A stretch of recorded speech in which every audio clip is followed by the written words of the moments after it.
On May 15, 2024, two gunshots echoed through a luxury Sydney penthouse. The killer had been married for exactly 9 days. What drives someone from wedding bliss to cold-blooded murder in just over a week? Before we dive in, hit that subscribe button. You won't believe where this story goes. Meet Victoria. Vicki Delroy Santos, 24 years old, a woman who appeared to have it all. Daughter of Felipe Santos, the billionaire tech mogul from Manila, Vicki was raised amidst the sprawling luxury of penthouses and elite California boarding schools. On paper, she was the picture of success. Brilliant, poised, and a cybersecurity specialist with a computer engineering degree. She had a career that many envied, an upbringing that most could only dream of. But beneath the polished exterior, something darker lingered. Her parents, too busy building their tech empire, were often absent, leaving Vicki to grow up with a sense of neglect. The love and affection she craved were always just out of reach. Her childhood was a gilded cage, and as a result, she developed deep-seated abandonment issues. Relationships, trust, and love became complicated territories for her, often clouded by her hypervigilance and fear of being left behind. In her perfect world where wealth and success defined her identity, the real Vicki was battling with an unseen vulnerability. Despite the glamorous facade, her heart carried the scars of unmet emotional needs. And when she met her new husband, handsome, charming, and seemingly perfect, it felt like the fairy tale she had always longed for. But as you'll soon find out, the mask of perfection never lasts. Now meet Antonio Tony Delroy, 29 years old, a man who seemed to have it all too. Half Filipino, half French-Australian, Tony was the product of a unique blend of cultures. His father, Jean Delroy, a suave French wine merchant based in Melbourne. And his mother, Rosa Delroy, a dedicated Filipino nurse, raised him between two worlds, Melbourne's working-class suburbs and Manila's elite social circles. On the surface, Tony was everything a woman like Vicki could want.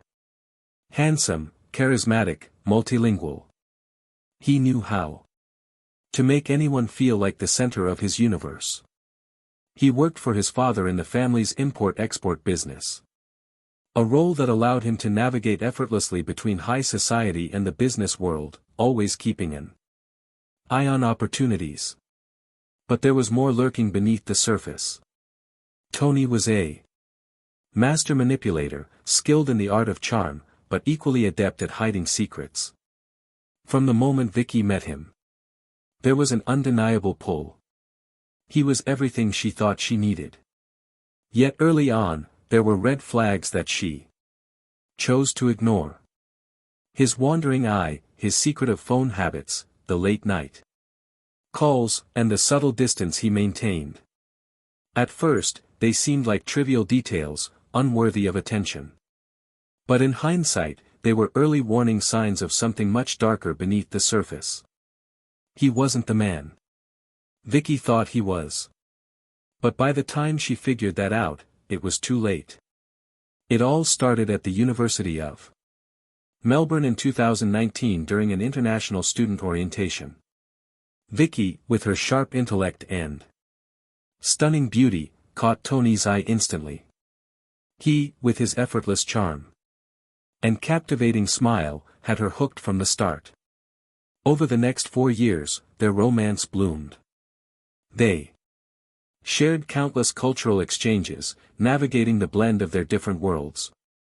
Tony's Australian upbringing and Vicki's Filipino roots.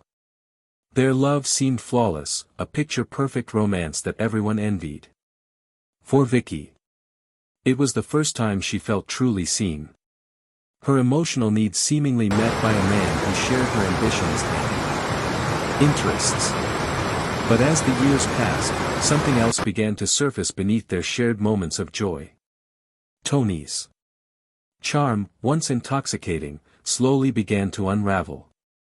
The pattern of micro-infidelities started to emerge, subtle but undeniable. Casual flirts with other women, late-night messages, and the lingering scent of someone else on his clothes. Vicki, determined to hold on to the dream of their perfect relationship, became increasingly vigilant. Her once trusting heart turned into a watchful eye, constantly monitoring Tony's every move. Surveillance became second nature. Checking his phone when he wasn't looking, questioning his every late-night call, analyzing his every interaction with women. The relationship shifted. What once felt like effortless passion became an emotional tug-of-war. With Vicki locked in a battle with her own insecurities, questioning his loyalty at every turn. Still, she ignored the signs, believing that love could conquer all. Then in 2022, the couple faced a long-distance relationship when Vicki returned to Manila while Tony stayed behind in Melbourne to run his father's business. It was a test that seemed to strengthen their bond. The calls grew longer. The messages more frequent and the longing between them intensified. Yet, the distance also created a dangerous illusion. Everything seemed perfect. But what Vicki couldn't see was that the physical separation only gave Tony more freedom to conceal his secrets. In December 2023, as the couple reunited in Manila, Tony proposed during a romantic sunset at Manila Bay. To Vicki, it felt like a dream come true. The ultimate promise forever together. But little did she know, their engagement was the beginning of a deeper deception, one that would unravel at an alarming pace. The romance seemed stronger during their separation, but in reality, it was masking a much darker truth. Tony had been living a double life. On May 6, 2024, Vicki and Tony's wedding was nothing short of a spectacle, a lavish affair held in the heart of Manila. The event was a fusion of traditional Filipino rituals and modern elegance. An opulent blend of cultural heritage and contemporary luxury. The ceremony was fit for royalty with 500 guests in attendance, all dressed to impress, celebrating what seemed like the ultimate union of two powerful families. The cost, a staggering $300,000 spent on a grand venue overlooking the Manila skyline. A live orchestra, endless champagne, and designer gowns. The world outside might have marveled at the spectacle. But inside the celebration, things were far from perfect. While the couple danced their first waltz, exchanged heartfelt vows, and basked in the limelight of their shared dream, Tony's attention was elsewhere. Beneath the glittering chandeliers and romantic music, he was discreetly texting someone, another woman. His phone screen lit up repeatedly as he typed, a smirk playing on his lips, oblivious to the world around him. But someone noticed. Vicki's cousin, a brilliant tech security expert who had flown in for the wedding, had a keen eye for suspicious activity. While everyone was absorbed in the festivities, her cousin noticed Tony's odd phone behavior, how he kept his phone hidden, how his messages seemed to be coming from a number he didn't recognize, and how he'd glance nervously at Vicki before slipping the device back into his pocket.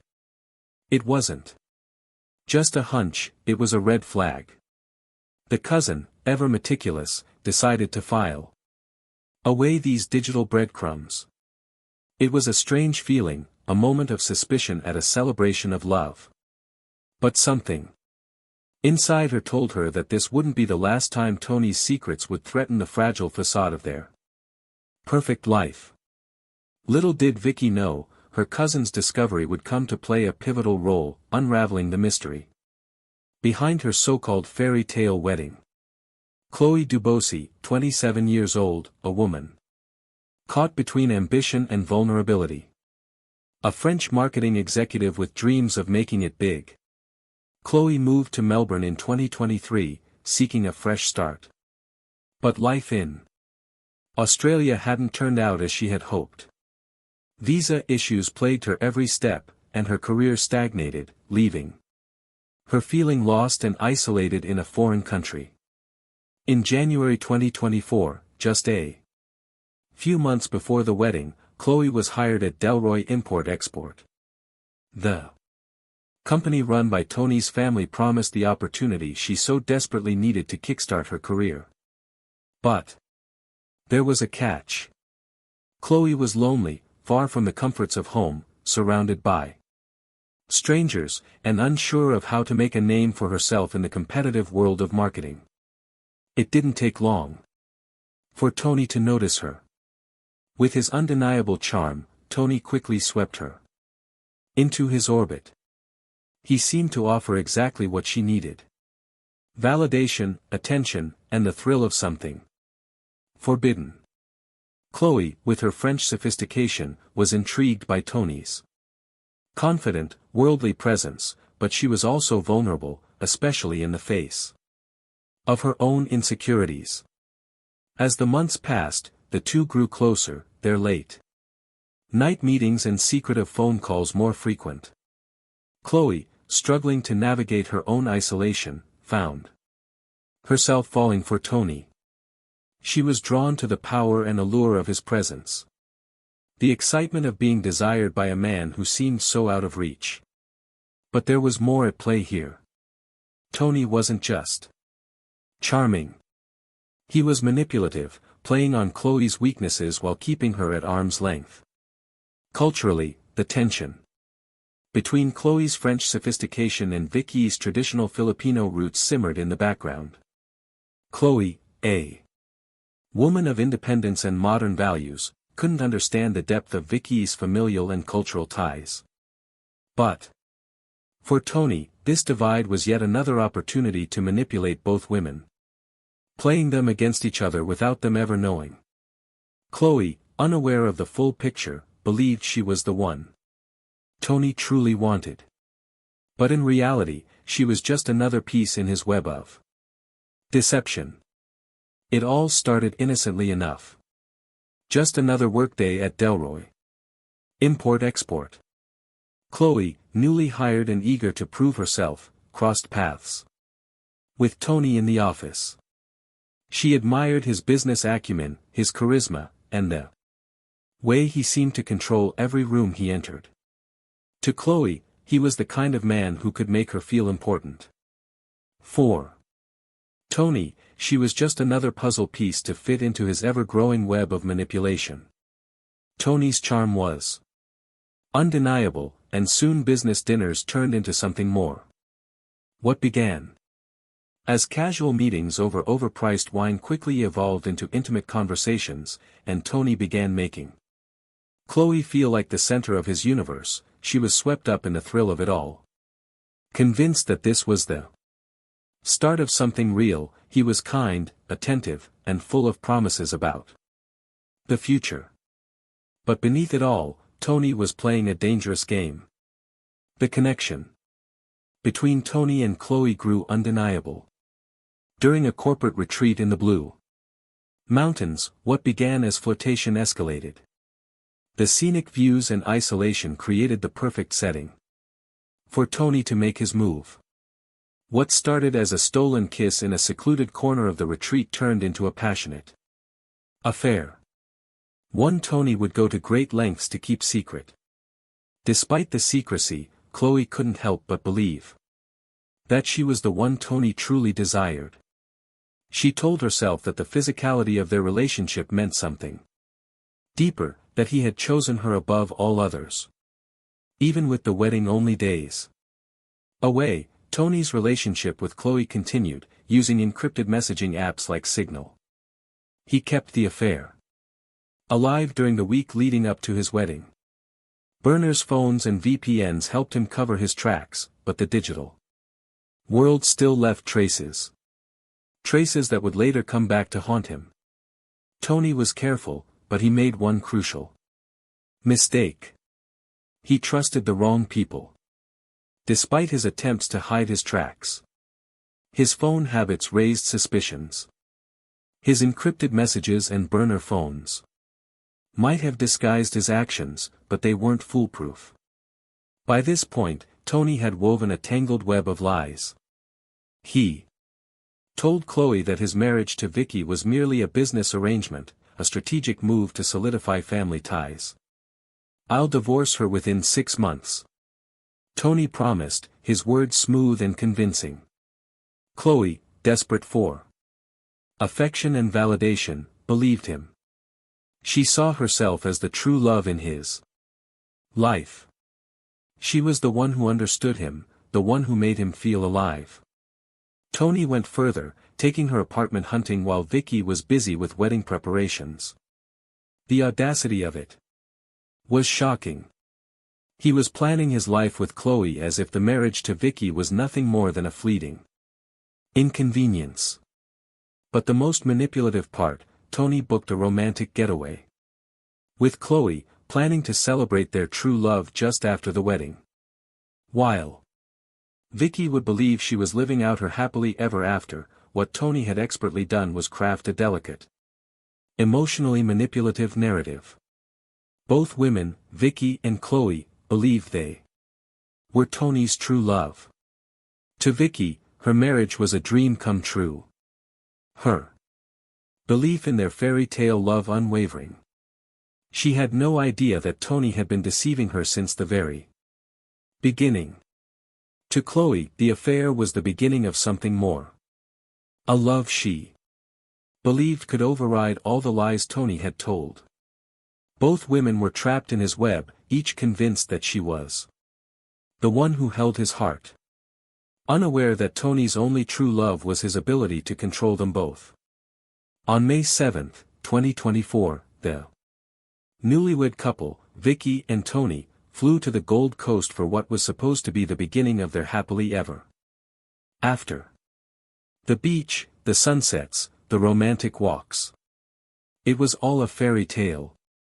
Or so Vicki thought. But just 3 days later, on May 10, Tony made a claim that would shatter their illusion of perfect love. Tony received a call, an urgent one, from his father's business in Melbourne. There was a crisis, and he had to leave immediately. Vicki, in the blissful naivety of newlywed life, accepted it without question, trusting Tony's every word. But the truth was far darker. While Vicki imagined her husband was attending to the family business, Tony was actually planning a secret celebration for Chloe's 28th birthday. He had booked a penthouse suite at the Crown Melbourne under false names, keeping his lie carefully hidden from both Vicki and Chloe. The grand romantic gesture was meant for another woman, one who didn't have the luxury of being in the picture-perfect fairy tale marriage Vicki thought she was in. But nothing stays hidden forever. Vicki's suspicions began to grow the moment she noticed Tony's increasing secrecy. His late night calls, his sudden disappearances, and the way he always seemed to be hiding something on his phone. It was too much to ignore. The perfect husband, the devoted man she had married, was starting to slip through her fingers. Vicki decided to take matters into her own hands. She turned into a digital detective, using her expertise to dig into the information she had access to. First, she accessed their shared phone plan records. What she found was subtle but telling. There were new device purchases under Tony's name. Curiosity drove her further, and she cross-referenced location data, noticing frequent trips to places Tony had never mentioned. Then came the discovery of encrypted messaging apps on Tony's phone, something she had never seen before. She was stunned. Tony had been hiding his conversations. But why? Who was he talking to? What was he keeping from her? Vicki didn't stop there. She pushed further, gathering every piece of digital evidence she could. That's when the smoking gun appeared. Hotel reservations for 2 people made under false aliases. The same hotel in Melbourne, where Chloe had spent her birthday with Tony. A credit card charge for jewelry shopping, something Tony had never mentioned to her. But what hurt the most were the photos.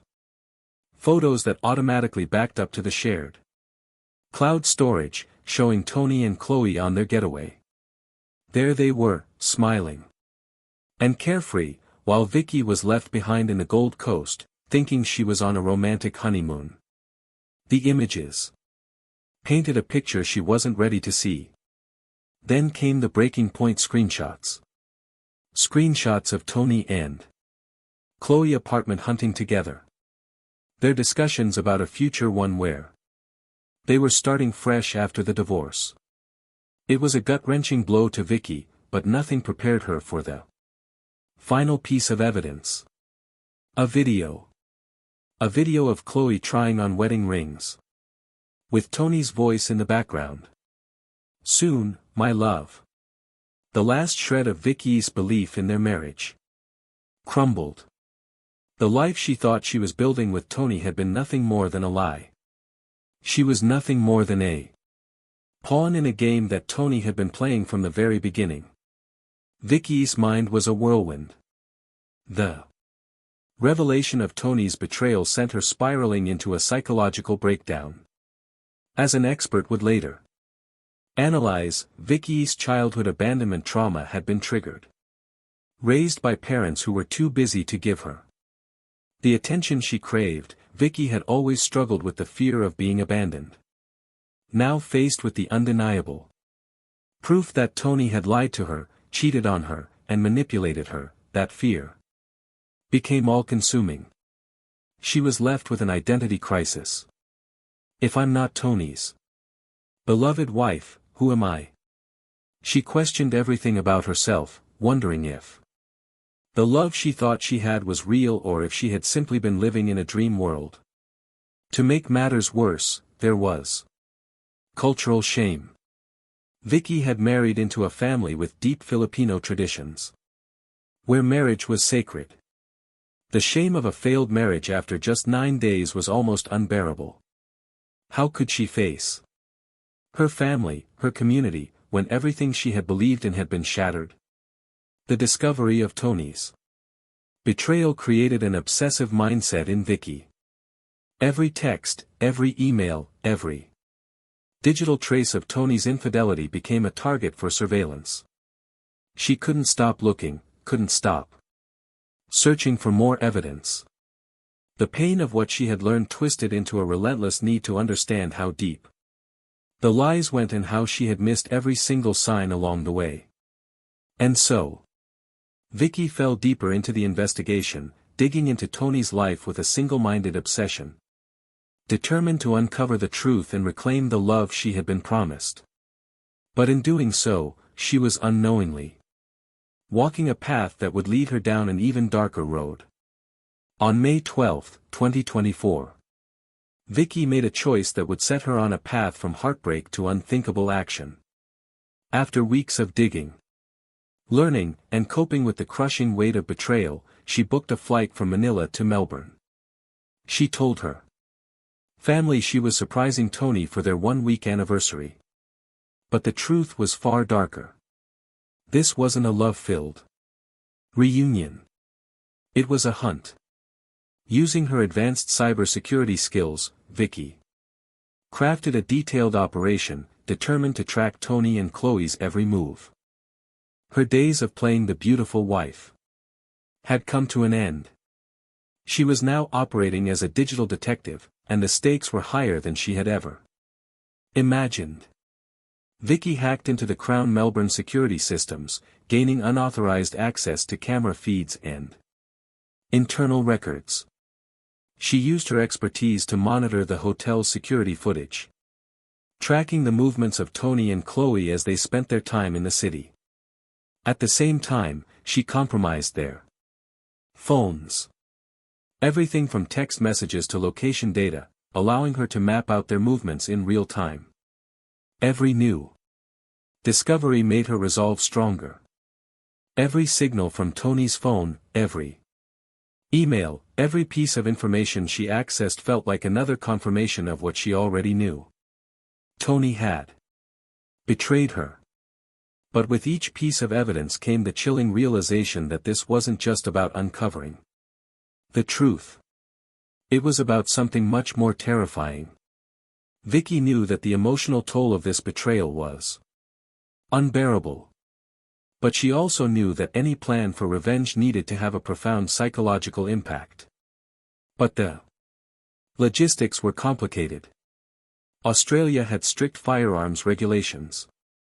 Unlike the open gun laws in places like Texas, where access to weapons would have been far simpler. So she turned to a more accessible weapon, a kitchen knife.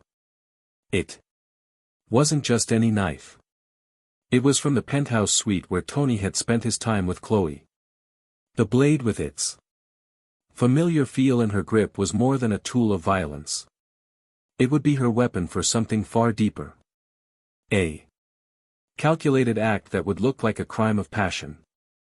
In truth, the psychological impact would be the true weapon. Tony would believe he had pushed her to the breaking point. Vicki wasn't just planning to confront him. She was planning to make him feel the full weight of his betrayal in a way that would leave a lasting mark on his soul. Something he couldn't escape or explain away. The next 48 hours were an exercise in precision and observation. Vicki, fueled by anger and disbelief, sat in the shadows, watching, waiting. Every action of Tony and Chloe's became part of her surveillance operation. From their routine breakfast meetings to their afternoon spa visits, Vicki mapped out their every move, learning their patterns, their habits, the smallest details. She found herself obsessively documenting their time together. Tony and Chloe acting like an engaged couple, filling her with disgust as they shopped for rings, visiting stores that looked like they were picking out their future together. Vicki's heart twisted in her chest, knowing that Tony had bought an engagement ring for Chloe.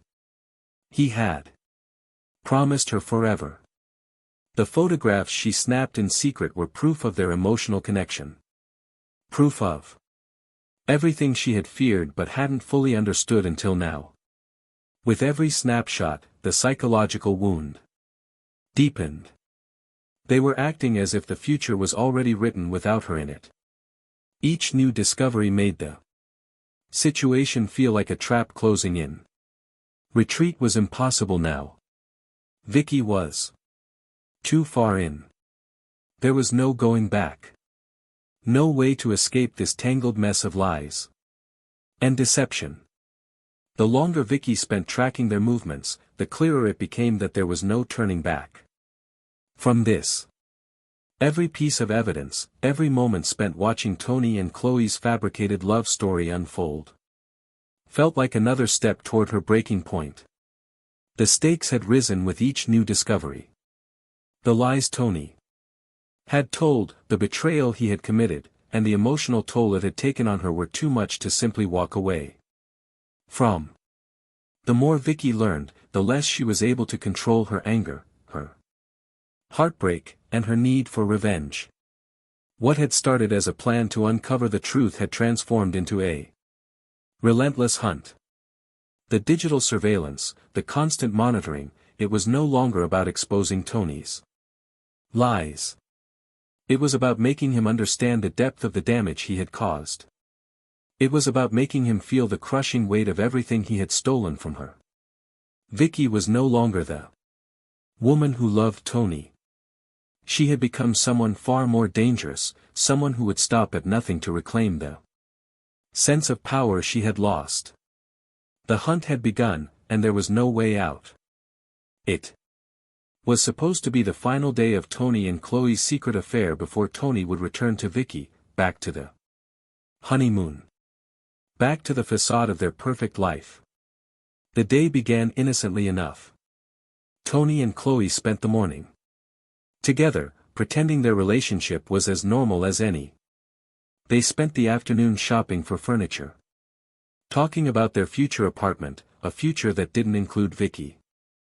They imagined a life that Vicki had been excluded from, planning a future they thought they could hide from her forever. That evening, they dined at the exclusive Eureka Sky Deck restaurant. Their love apparently untouchable. Oblivious to the storm, Vicki was preparing to unleash. But by 10:30 p.m., their world was about to come crashing down. Vicki had one final trick up her sleeve. She'd already hacked into the key card system of the Crown Melbourne Hotel, using her cybersecurity skills to enter the penthouse undetected. Her knowledge of the layout was uncanny.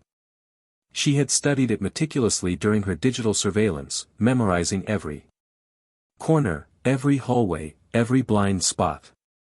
She disabled the security cameras, leaving no trace of her presence, and moved through the penthouse like a shadow, her heart pounding with a mixture of rage and purpose. The weight of the confrontation was heavy on her shoulders, but there was no turning back. She knew what she had to do. Inside the penthouse, she found the evidence of Tony's plans.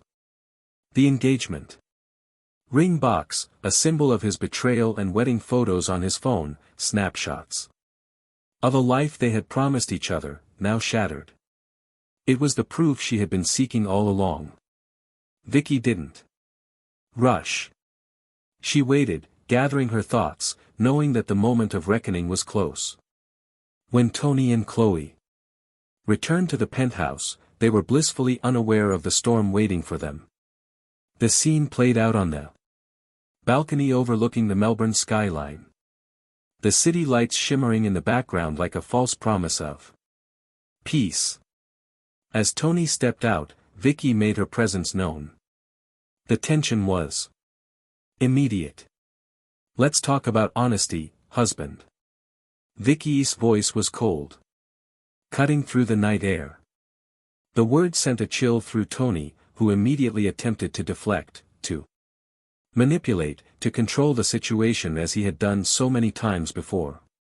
He tried to convince her that it wasn't what it seemed, that this was just a mistake, that their love was something worth saving. But his words were hollow, no longer convincing. Chloe, desperate and frightened, tried to explain herself, her voice trembling with fear as she begged Vicki to understand. But Vicki's eyes were cold, her focus unwavering. She had already seen the truth, and there was no turning back.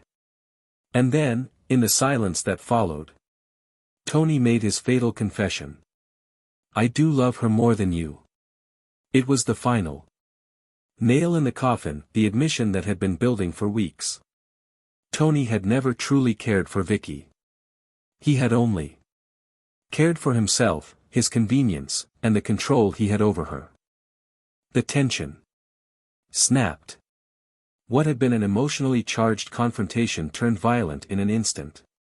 Vicki's anger, her pain, and her betrayal poured into the knife in her hand. She struck out, her aim driven by everything Tony had taken from her. 2 stab wounds, one to Chloe, who had tried to escape the scene, but it was too late. The other to Tony, who lunged at Vicki in a final attempt to overpower her, but it was over. Vicki's hands shook as she stepped back, the weight of what she had done settling in. The 2 victims were already dead within minutes. Vicki stood there breathing heavily, surrounded by the chaos of her rage.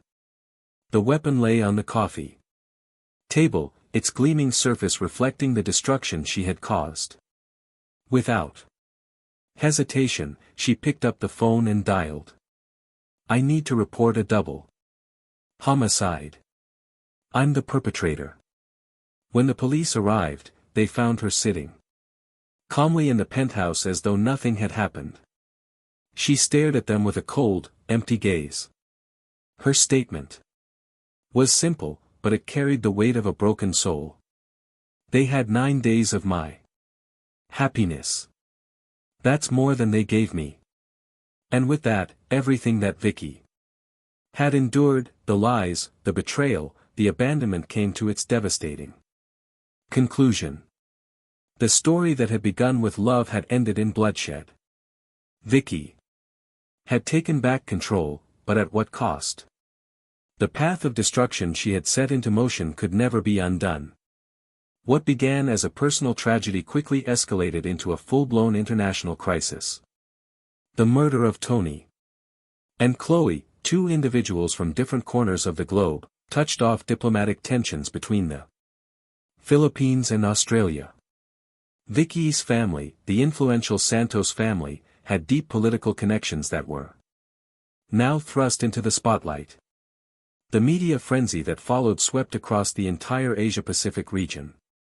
News outlets from Manila to Melbourne ran constant coverage, highlighting the shocking murder, the involvement of Vicki, and the cultural undertones of the case. The Filipino community, in particular, became embroiled in a cultural debate that divided opinions. Was this an act of honor or was it a crime of passion? Driven by betrayal and mental anguish? Vicki's family defended her actions, framing the killing as a response to years of emotional abuse and cultural expectations. But the Australian public, rooted in a system of strict rule of law, had a different view. The case became a battle between honor and the law, with passionate arguments coming from both sides. Detective Inspector Rachel Morrison was assigned to lead the investigation. And what she uncovered was staggering. The evidence against Vicki was overwhelming. There was a digital trail that couldn't be denied. Surveillance footage, hacked hotel systems, and financial records painted a clear picture of premeditation. Months of surveillance data, including hacked keycard logs from the Crown Melbourne, showed Vicki's meticulously planned break-in into the Penthouse. She had not acted impulsively. Every step had been carefully calculated. The most striking evidence, however, was the sophisticated nature of the hacking operation. Vicki had used her expertise to infiltrate Tony's personal life on an unprecedented scale, engaging in a 6-month-long digital stalking campaign. Her cyber crime tactics were so advanced that they stunned even the most experienced investigators. It was the most technologically sophisticated domestic violence case in Australian history. Experts were brought in to analyze the data. They concluded that Vicki's operation had been a professional-level surveillance campaign. She had hacked into Tony's phone, the hotel security systems, and even the couple's digital communications. The extent of her digital reach raised serious questions about how someone could plan such an elaborate scheme without anyone noticing. Vicki's actions weren't just a response to betrayal. They were the culmination of months of emotional and psychological manipulation. The evidence of her stalking, her tracking of every step Tony and Chloe made, was irrefutable. This was no crime of passion in the heat of the moment. This was a calculated attack, months in the making. As the investigation progressed, the families of those involved responded in very different ways. The Santos family, Vicki's relatives in the Philippines, launched an aggressive campaign to protect her. They hired an international legal team and claimed that Vicki's actions were the result of cultural persecution. They argued that the Philippines' values of family honor were at odds with Australia's legal system, where individual rights superseded familial ties. Their narrative painted Vicki as a woman driven to extremes by the pressures of an unfaithful husband and a broken marriage. On social media, the campaign gained traction. Posts flooding the internet portrayed Vicki as a victim, manipulated by her husband's lies, while criticizing the Australian legal system's handling of a case that touched on deeply rooted cultural beliefs about loyalty and betrayal. Some called for diplomatic immunity, citing the influence of the Santos family, and questioned whether Vicki would receive a fair trial. The Delroy family, Tony's parents, responded in very different terms. Tony's mother, Rosa, initially launched a public forgiveness campaign, urging the public to show compassion for Vicki's actions. Understanding the emotional toll of such a deep betrayal, she appealed to the world to recognize that her son had in some way caused his own death. Tony's father, Gene, however, called for the maximum prosecution. He wanted justice, swift, unforgiving, and unyielding. Gene's position was clear. No amount of cultural debate would absolve Vicki of the murder of his son. He had no sympathy for her actions, regardless of the emotional trauma she had suffered. Meanwhile, Chloe's parents, already grappling with the loss of their daughter, were under immense pressure to make sure justice was served. Chloe's family, based in France, began exerting international pressure on the Australian government to pursue a fair trial and ensure that Vicki would face the consequences of her actions. French news outlets picked up the story, framing the case as not just an Australian legal issue, but one with international ramifications. Chloe's family demanded that Vicki be held accountable for the brutal killing of their daughter. The investigation had now grown into something far larger than a simple case of domestic violence. It had become a battle between countries, cultures, and families. The courtroom would soon be the stage for a global spectacle, with Vicki at the center, torn between her family's plea for cultural understanding and the legal system's demand for justice. Crown prosecutor Amanda Cross stood at the front of the courtroom, poised and determined, ready to make her case against Vicki. She knew the stakes were high, not just for the victims' families, but for the integrity of the Australian legal system. She was fighting not only for justice for Tony and Chloe, but for a clear message. The law must apply equally regardless of cultural differences. Amanda focused her argument on the overwhelming evidence of premeditation. Vicki had meticulously planned the murders for months, gathering surveillance data, hacking into hotel security systems, and tracking Tony and Chloe's every move. The evidence, which included hacked digital systems, a detailed timeline, and financial records showing planned deceptions, painted a clear picture of a woman who had methodically prepared for the crime. Technology expert witnesses testified about the extent of Vicki's digital surveillance, how she had used her knowledge of cybersecurity to carry out her plan, demonstrating an advanced level of sophistication. This wasn't an act of passion. It was a calculated and deliberate action. Amanda Cross emphasized that cultural arguments had no bearing on the murder charges. Vicki's actions were not a product of Filipino cultural norms. They were the result of a choice to kill. This, Amanda argued, was a case of clear premeditated murder, and cultural bias could not be used as an excuse for taking two lives. On the other side, senior counsel David Harper stood to offer his defense, which would rely heavily on Vicki's emotional state and cultural background. David knew the challenge was steep. He was trying to justify murder, but he believed there was room for a mitigating factor. He argued that Vicki had suffered from temporary insanity due to the overwhelming trauma she had experienced. Her cultural background, particularly the traditional Filipino role of a wife, had created expectations that she could not reconcile with Tony's betrayal. This cultural trauma, David suggested, was compounded by years of emotional abuse at the hands of Tony, which left Vicki in a state of diminished capacity when she found out about the affair. David emphasized the shock of the betrayal itself. He argued that when Vicki discovered Tony's unfaithfulness, it sent her into a mental breakdown, one that led her to believe that her entire identity as a wife and as a woman had been stripped away. This, he contended, was not an act of premeditation, but an emotional outburst triggered by the shock of betrayal. She had snapped, and in that moment, the law should recognize the diminished capacity in her state of mind. Forensic psychologist Dr. Elizabeth Wong took the stand as the defense's expert witness.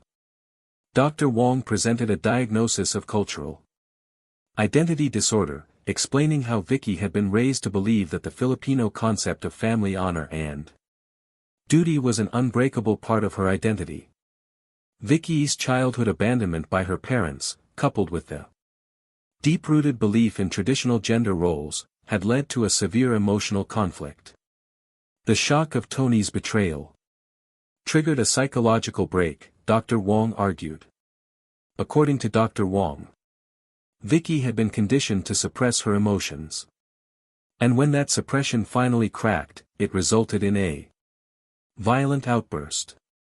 She suggested that Vicki's belief in the importance of honor and duty to her family was so ingrained that she couldn't reconcile her husband's actions.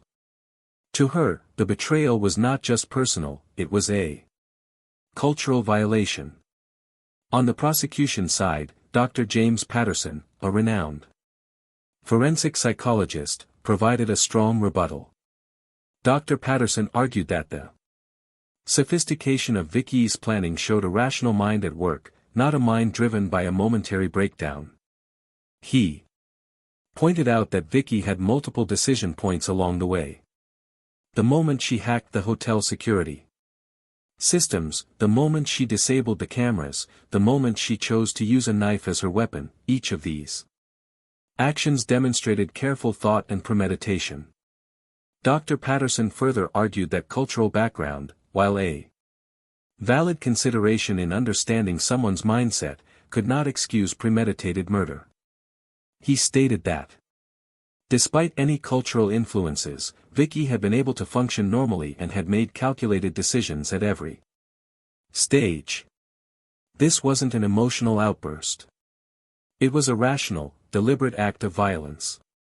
After a tense and emotionally charged trial, the jury began deliberations on November 24, 2024. For 4 long days, the members of the jury wrestled with the complexities of the case. They debated whether Vicki's cultural background and psychological state could mitigate the severity of her crime or whether the overwhelming evidence of premeditation outweighed any argument of diminished capacity. On November 28, 2024, the jury returned with a verdict. Vicki was found guilty of 2 counts of murder. The courtroom held its breath as the judge delivered the sentence. Life imprisonment with a minimum of 25 years. Non-parole. The verdict sent shock waves through the courtroom with reactions from both the victims' families and the international community. The media frenzy that had surrounded the case only intensified following the verdict. International news outlets from Manila to Melbourne ran stories about the trial, its cultural implications, and the divided opinions on Vicki's sentence. In the Philippines, protests erupted. Many Filipinos, particularly in Manila, rallied behind Vicki, calling for justice to be re-examined and for cultural perspectives to be considered more heavily in the trial.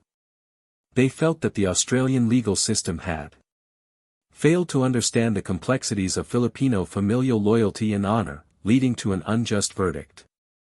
In Melbourne, protests were more subdued but no less passionate. Tony's family, especially his father, Gene, welcomed the conviction, demanding full accountability for the murders. Chloe's parents, too, were vocal in their demand for justice, using their platform to push for further action in international courts if necessary. Diplomatic statements were made from both governments. The Philippine government expressed disappointment over the verdict, citing cultural misunderstandings, while the Australian government reaffirmed its commitment to upholding its legal principles regardless of cultural differences. The case had not only rocked the families involved, but had become a global conversation on the intersection of cultural norms, legal systems, and the pursuit of justice. For Vicki, it marked the end of a brutal chapter in her life.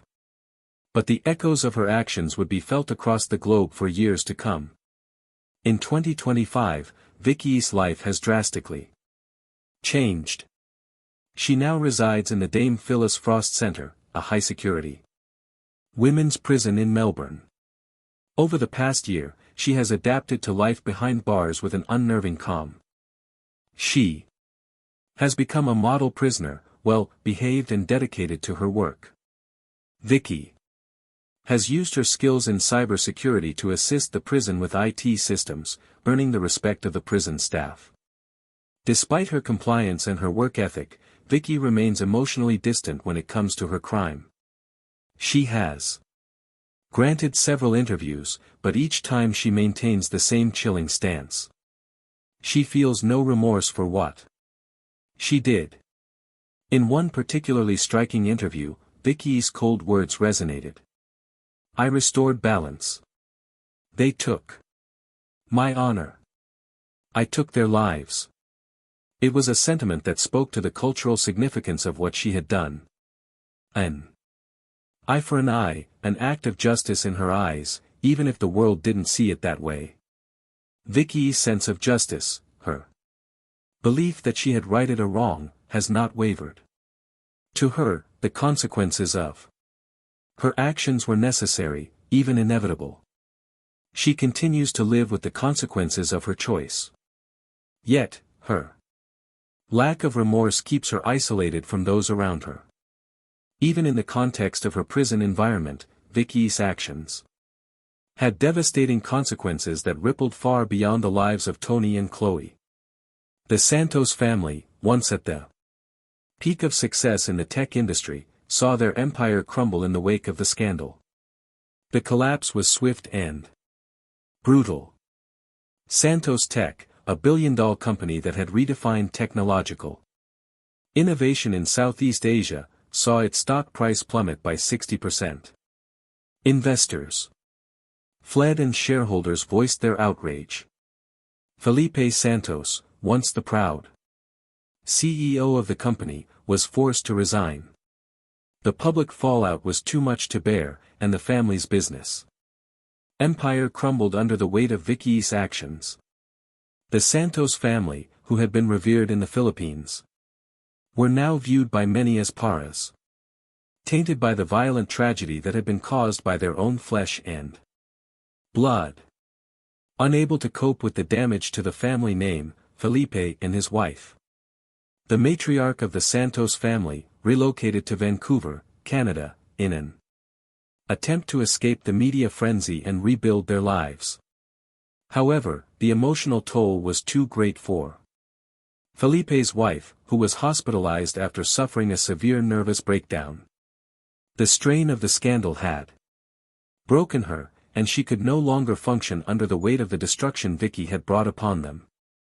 In the aftermath of Tony's death, his mother, Rosa Delroy, channeled her grief into something positive. She founded the Rosa Delroy Memorial Foundation, dedicated to supporting victims of domestic violence. The foundation quickly became a prominent organization, offering support to those who had experienced similar pain to what Tony had inflicted on Vicki. Rosa also focused on promoting cross-cultural understanding, recognizing that domestic violence and betrayal knew no borders. She used the foundation to foster education on cultural differences, highlighting how misunderstandings and emotional manipulation could escalate to violence. One of the foundation's key programs is focused on educating individuals about anti-revenge violence, aiming to prevent situations like Vicki's from occurring again. Rosa, while forever grieving her son's death, found a way to honor his memory by helping others avoid the destructive cycle of emotional and physical violence. Chloe Dubois Scholarship. Chloe's parents, while devastated by the loss of their daughter, worked to create a lasting legacy in her name. They established the Chloe Dubois Scholarship, aimed at helping French students study in Australia. The scholarship focuses on promoting ethical business practices and supporting students who are passionate about corporate responsibility. The scholarship also works to raise awareness of workplace affairs and their potential consequences, echoing the tragic love triangle that led to Chloe's Death by providing funding for students who want to pursue ethical business practices. Chloe's parents hoped to inspire the next generation to avoid the same mistakes that led to their daughter's death. Chloe's legacy, though tainted by the events of her life, lived on through the scholarship, a reminder of her bright potential and the senselessness of the violence that claimed her life. Vicki's case had international repercussions beyond the immediate families involved. It became a focal point for reform in domestic violence law, especially with the rise of digital stalking and the use of technology in abusive relationships. Governments around the world recognized that the digital age had introduced new sophisticated forms of abuse, stalking via hacking, digital surveillance, and the manipulation of technology. In the wake of Vicki's actions, new international protocols were developed to address digital stalking across borders. These protocols focused on tracking abusers who use technology to monitor, control, and manipulate their victims. Cultural trauma was also incorporated into the legal conversation. While the Australian legal system maintained that no cultural background could justify murder, Vicki's defense brought attention to how cultural trauma might affect an individual's mental health and emotional stability. As a result, the consideration of cultural trauma began to play a larger role in international legal discussions about domestic violence, though it did not change the outcomes of trials in many countries. Lastly, cybersecurity became a critical aspect of domestic violence prevention.